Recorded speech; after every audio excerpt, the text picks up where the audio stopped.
Today we are at Bletchley Rugby Club. You heard all about this in the last episode and my try-scoring exploits here this season.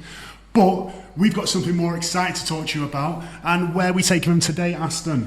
I don't know, somewhere a little bit sunnier than Bletchley. Maybe to see someone a little bit more skillful than Cam. Nah, never more skillful than Cam. Cam's the most skillful fly half that I've ever seen. But we're not talking about a fly half today. We are talking about the main man, Antoine DuPonts, the World Cup winner. What else are you going to add to his accolades? Olympic Sevens winner for France. Oh my God, I said he was a World Cup winner. Oh, my heads went all over the place. He's not a World Cup winner. Please ignore me there. Everybody makes mistakes. Everyone makes errors. He's an Olympic gold medalist, a European Cup winner, double European Cup winner. And he's also probably ranked as one of the best players in the world, winning World Player of the Year in 2023. And have we got a story to tell you about Antoine DuPonts today? You ain't going to believe it. One of the best times of our lives. So where are we going to start, Aston?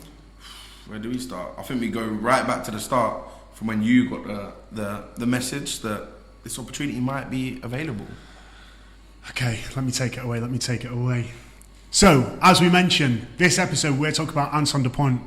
And imagine getting invited to the best rugby player in the world's house, getting flown out privately. In fact, no, I'm just gassing a little bit here. No, it was private. Yeah. We didn't get private jets, but we did get flown out to France.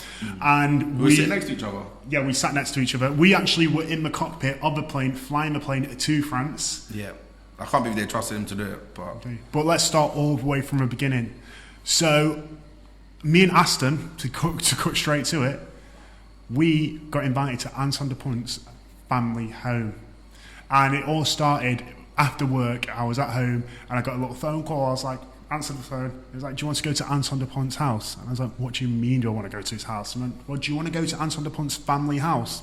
I was like, I'm not going to say no, but this sounds a bit dodgy, doesn't it? Yeah, just going to someone's house. And then I also heard, oh yeah, we're going to fly you and a friend out. So I text Aston, I'm like, mate, do you want to come to the best rugby player in the world's house? And I don't really have any other details in it. I've just been invited. What was your first thoughts when you heard that? So obviously when someone says to you, oh, do you want to fly out here? We're going to fly you out. You start thinking, it's a bit dodgy. No, I didn't think that. I said, yeah, I'm there. I'm telling my work, I'm out of here.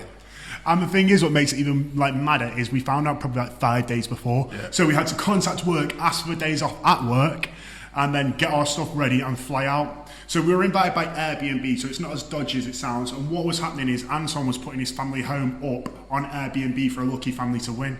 But we were them lucky people to go and try it out beforehand, and we were basically like the dry run, weren't we? Yeah, the hamsters. We were the hamsters. But I was happy to be the hamster because what an experience it was. Yeah, what an experience. So Aston all of a sudden gets a day off work. I get the day off work. We're absolutely gassed. We're in the airport, loving life. We both cut out drinking. We're on the 0% Guinnesses, but somehow still getting giddier and giddier the closer we were getting to it. And then we land in France. And Aston, you're the man to take this story away because you're the man flashing your money now, aren't you? Oh, so obviously we get there, it's quite late at night. Kaya says, oh, it wasn't even late at night, it was early the next morning. It was like 3 o'clock in the morning, and we were meeting Antoine at like 8 o'clock, about 2 hours away. So we get out, and Kaya's like, we'll just get the bus. Cheaper, we'll just go and get the bus. I'm looking around. For love nor money, I can't see a vehicle in sight. So I'm saying, I don't know if the bus is running at this point. It's running.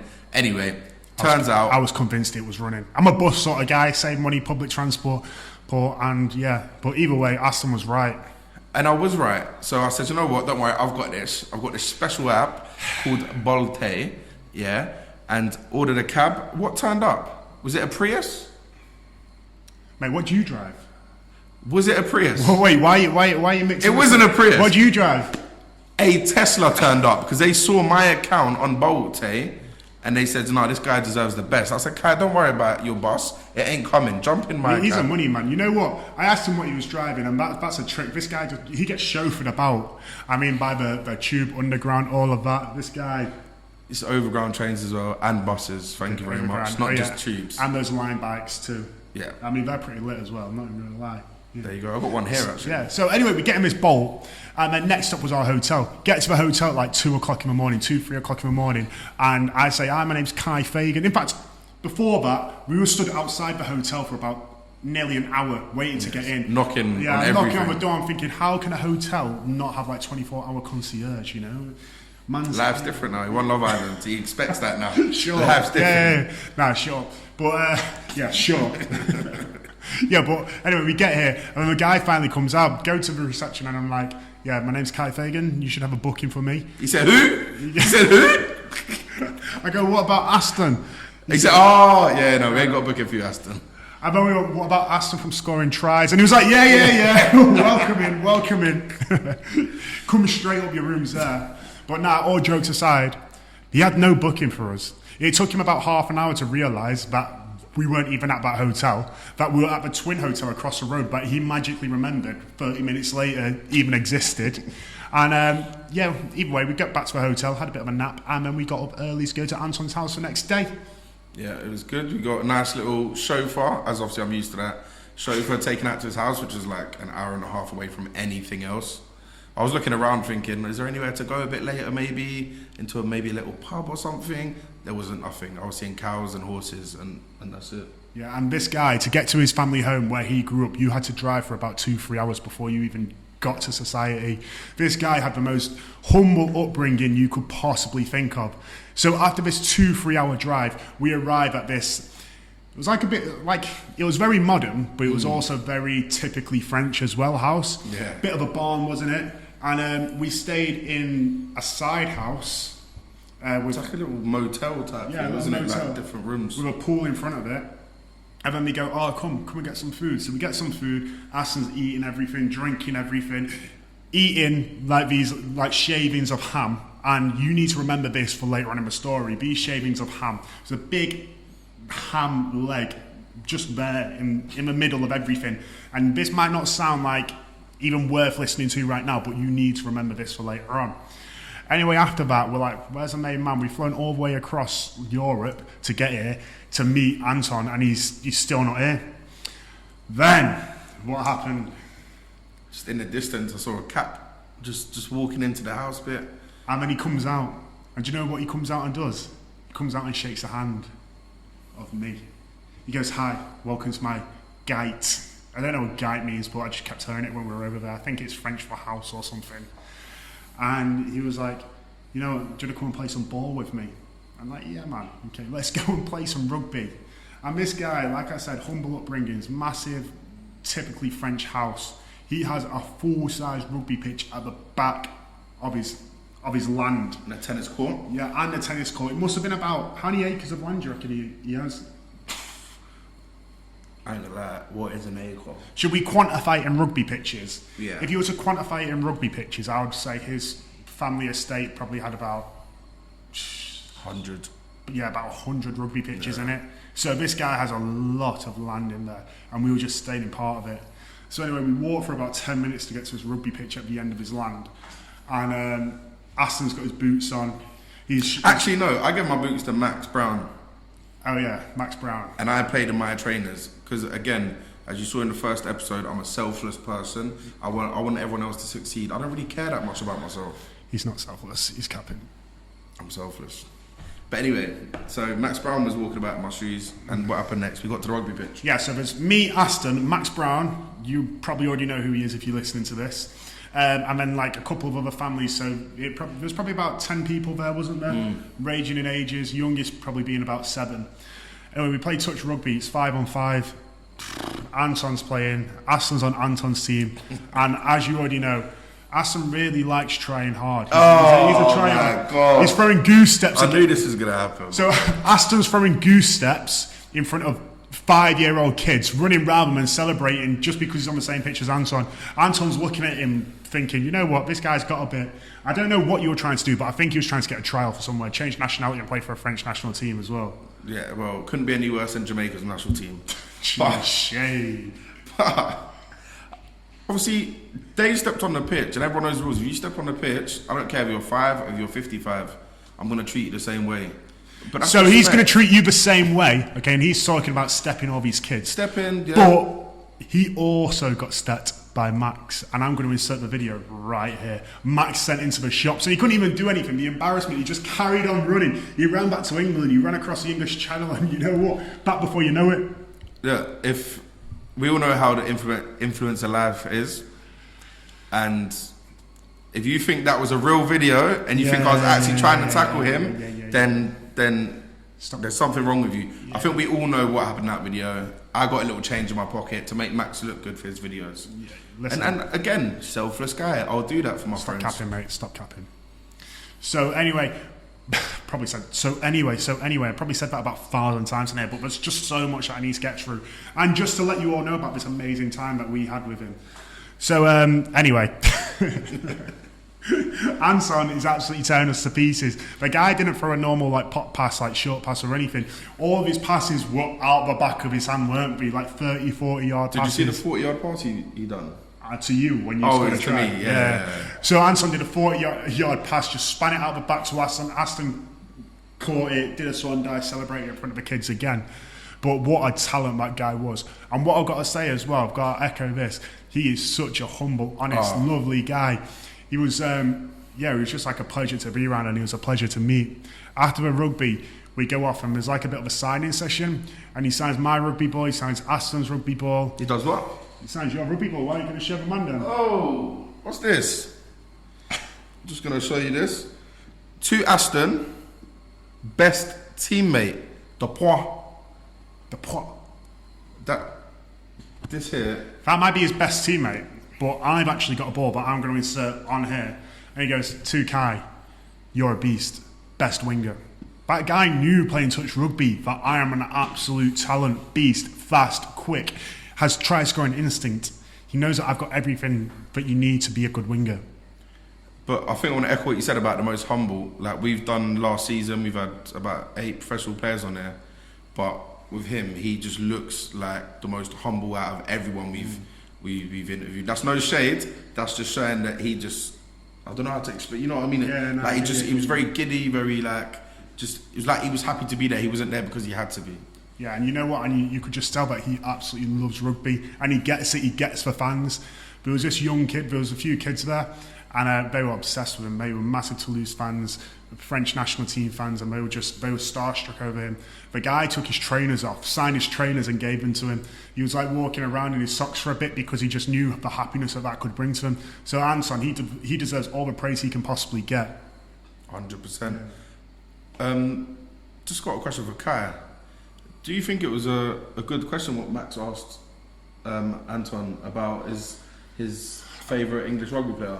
Yeah, so I've got a bit of an issue with this. So after our trip, when all the videos got released, there's a viral clip going around where Max Brownlow apparently asked Antoine who his favourite English rugby player was. And Antoine turned around and said, Waboso for England. It wasn't Max that asked him that question, it was me. So if you have seen that video, go back, look at the camera angles, and he's actually talking away from Max when he's answering it and looking at me, and you can hear me in the background going, oh yeah, for Exeter. Alright, perfect. So next we ended up going to Antoine's brother's farm. Oh yeah, so we went to his brother's farm. Antoine goes home, he goes and does his busy stuff, probably does about 1,000 press-ups or like, I don't know, pinging balls at farmhouses through little gaps and stuff like that. Malcolm's and Broncos. Yeah, Malcolm's, Broncos, eating lettuce and stuff and protein obviously. But then he sends us off to his brother's farm. And before we start this, let me tell you this story. So we go to his brother's farm, and the farm is known for the pigs. And the pigs are very, very rare pigs that can only be found in that area of France, and they're going extinct. And the black piglets. Anyway, we're playing with these little piglets, thinking they're all cute. They're telling us how extinct they are and how rare they are. How sacred and looked after they are, and how no one touches them. And the next thing we know, fast forward a couple of hours, we're eating dinner. And we're like, oh, what's this? What are you feeding us? They're feeding us the same little baby pigs that we played with earlier that day. They were on our plate. And then, like I said, hindsight's a beautiful thing. That same pork leg, ham and leg that I told you about earlier, that was paraded in front of us, was one of these pigs from this farm. These extinct pigs that you can't get anywhere else, that we petted. We were fed pigs that we were petted. I didn't eat them. Let me just put it out there. I didn't eat them. I thought they were cute, adorable, but like I can't eat anything that you played with, and it puts me into perspective now. Like I'm thinking, I understand how vegans are vegans. I can't understand it. Meat's meat, man. I love it. Yeah, like, I can't get like they were so giddy, just running around having fun, and obviously pigs are just fed loads, aren't they, to like get absolutely hench, so they're worth more money. But I just couldn't get my head over the same piglets that we were playing with. We got fed later on, on our plate. I just hope we didn't butcher any of them from that day. Listen, obviously it was a big shock when I first found out that that's what was happening. Now I do have a heart, so I did feel sad probably for about 10 minutes, but then I had this overbearing feeling of hunger, so man's got to eat. Man's got to eat. Man's got to eat. Yeah, but I didn't actually eat them. All I had was salad that day, so it was a long day for me. But yeah, so let's go back to the farm trip. So we're in this traditional farm, Antoine DuPonts, like family farm, where his parents worked, his brother works and everything. And this old farmer turns around to us after we've been petting these pigs, and he's like, huh, can you do a French accent? Or is that like... You want to go on the tractor? Yeah, you want to go on the tractor? And I'm like... But we've got actually, wait, there's a disclaimer here, because it was just me and Kai, it was stinking like poo inside the farm. So me and him, just me and him, everyone else is inside. So we're just outside, just kicking pebbles about. Yeah. And this guy comes up to us. And he's like, you want to go on the tractor? That was my French accent. And bear in mind, as we've already established, Aston can't drive. So it was down to me because it's a gear shift tractor. Shape getting thrown in. So anyway, we're in this tractor. The old farmer jumps in the back. I'm skirting round, handbrake turning with him. He's loving life, putting his thumbs up at us, saying, yeah, go faster, go faster. That accent needs to be put in a bin. Yeah, it's like, go faster. I don't know who he was. Maybe he's a relation to Anton, but he was just there for a good time. Here for a good time, not a long time. Then we're skirting around, like nearly coming off the side of a cliffs and stuff like that, just catching speed. And yeah, we dropped him off, and then I got in, started doing some donuts. Aston didn't get license checked. We just let him in. Okay, what is this ongoing theme about license? You don't know about my license. I got a special license. Yeah, you do, don't you? Legoland. Yeah. But when we got back, so we drove back. But by this point, we've dropped this guy off, which we don't actually know he even works at the farm. He was just outside next to the tractor. We've come back without the guy because we dropped him off. Everyone's saying, what are you doing? Like all the organisers from ABB, what are you doing in the tractor? What are you doing in the tractor? We're just chilling. This guy told us, we're pointing. We can't see the guy for love nor money anywhere. We thought we were getting exiled. You know what? That guy might not have even worked for the farm. I think he just wanted to get us into a bit of trouble because we didn't see him again for the rest of the day, did we? No, I still ain't seen him to this day. Yeah, that's it. But yeah, so anyway, the farm trip was it was an experience. Not too sure I ever want to do one of those experiences again. Especially if it's meat that I actually enjoy eating, because I'm not a pork eater anyway. If it's like chicken or like cows or stuff like that gets slaughtered in front of me, no way. But then the evening comes, and as we said, we had a lovely evening meal. But Aston got a bit carried away. Aston? Yeah, Aston got a bit carried away. So you're going to see this common theme. Guy's always going to put the blame on me. But it's fine. Like I said, I want my friends to have a good time, not myself. Aston got a bit carried away with Max. There you go. Yeah, Max is a bad influence. Yeah. Max is a bad influence. And I honestly think they probably put back about 8 bottles of wine. And before we know it, in fact, Aston was getting gas. He was like, I've got this really expensive bottle of wine from a wine cellar of Antoine DuPonts. It's going to be worth about €100 each bottle. He Googles it. What was it? Price check at Sainsbury's. It was price match at Sainsbury's, £5.49. Price match of Aldi. As soon as he finished drinking that, the wine did not taste as good, and he stopped drinking it. No. Yeah. I stopped drinking it. We started doing shots. Yeah, it just got a bit silly. I think at one point we even looked on our apps, on our Uber or our Bolt, to see where the nearest club is and how we get there. And I think we searched it up, and it was like the circle kept getting bigger and bigger and bigger. And it wasn't a cab for about 3 days. And as we mentioned, he lived in the middle of nowhere, and that's the only reason he's so good at rugby. That and his sheer determination and genetic prowess, so pretty much everything. But just got bigger and bigger, and we couldn't go anywhere. So that's probably another reason why he made it, because he couldn't even drink. He couldn't go to nightclubs. He couldn't go and socialise. No, nothing there. Yeah. So we got a bottle of wine, and we went and chilled by the pool, and that was it. It wasn't chilling. It was not chilling by the pool. So he went and got about 8 bottles of wine, and before I know it, he's back flipping, fully clothed into the pool, diving. And this pool's probably about like minus 20 degrees. He's coming out shaking. I don't know how you even survived it. But as soon as he got out, he was sober. You're sorted. It sorted you right out, didn't it? Yeah, definitely. Even in the morning, I got up in the morning. I went for a little dip. Kai was still in bed, but what a trip! What a trip, man! I can't even explain how grateful I am. Like, there's probably things that we missed from this, but we've just come on here to share this experience because we're very aware that not a lot of people get to experience meeting players of that caliber and getting that. So we're so thankful to Airbnb for inviting us and flying us out for it. And obviously, this is something that we're going to talk about for a lifetime, isn't it? Yeah, definitely. And just thank you to Kai as well, because before him, as much as I hate it, because I do hate him quite a lot, but before him, I'd never have got an opportunity to go and see someone like Antoine DuPonts, go to his house. So, got to give respect to where it's due, but I do still dislike him a lot. So he doesn't dislike me. He loves me. He tells me all the time. He's like, you know what, Kai, you're the guy. But yeah, what an experience. We hope you enjoyed listening to today's episode. As much as we enjoyed telling you. Make sure you get your family, your friends, your dog, your nan, your sister, your auntie, your tortoise, your cat, your whatever, to listen to a podcast. Like, subscribe, follow, depending on what you're on. Share it. Don't be tight. Don't be tight, and do everything you can to make this blow up for us, because rugby deserves it and we deserve rugby. Peace.